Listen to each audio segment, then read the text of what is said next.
British രാജകുടുംബാംഗവും Charles രാജാവിന്റെ സഹോദരനുമായ Andrew mount baton Windsor അറസ്റ്റിൽ. ഔദ്യോഗിക പദവിയും ഓഫീസും ദുരുപയോഗം ചെയ്തു എന്ന കുറ്റം ചുമത്തിയാണ് അറസ്റ്റ്. സർക്കാരിന്റെ ഔദ്യോഗിക രേഖകൾ ലൈംഗിക കുറ്റവാളി ജെഫ്രി എപ്സ്റ്റീന് കൈമാറിയെന്ന വിവരം പുറത്തുവന്നതിന് പിന്നാലെയാണ് അറസ്റ്റ്.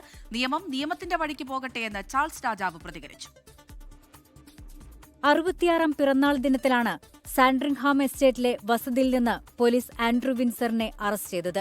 ആൻഡ്രൂവിന്റെ പേര് പരാമർശിക്കാതെയാണ് പോലീസ് അറസ്റ്റ് വിവരം പുറത്തുവിട്ടത്.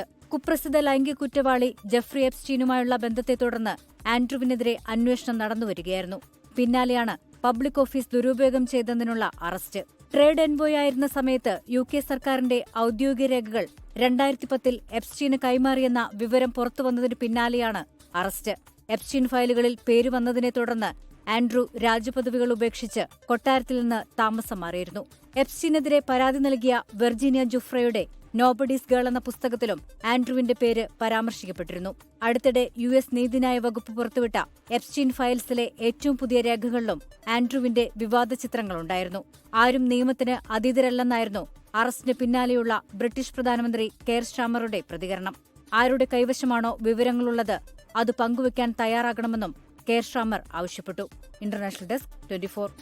ലോകത്തെവിടെയായാലും ഏത് സമയത്തും 24 വാർത്തകളും ഓഗ്മെന്റഡ് റിയാലിറ്റി പാക്കേജുകളും എക്സ്പ്ലെയിനറുകളും വിശദമായി കാണാൻ ഞങ്ങളുടെ YouTube ചാനൽ നിങ്ങൾക്ക് സബ്സ്ക്രൈബ് ചെയ്യാം.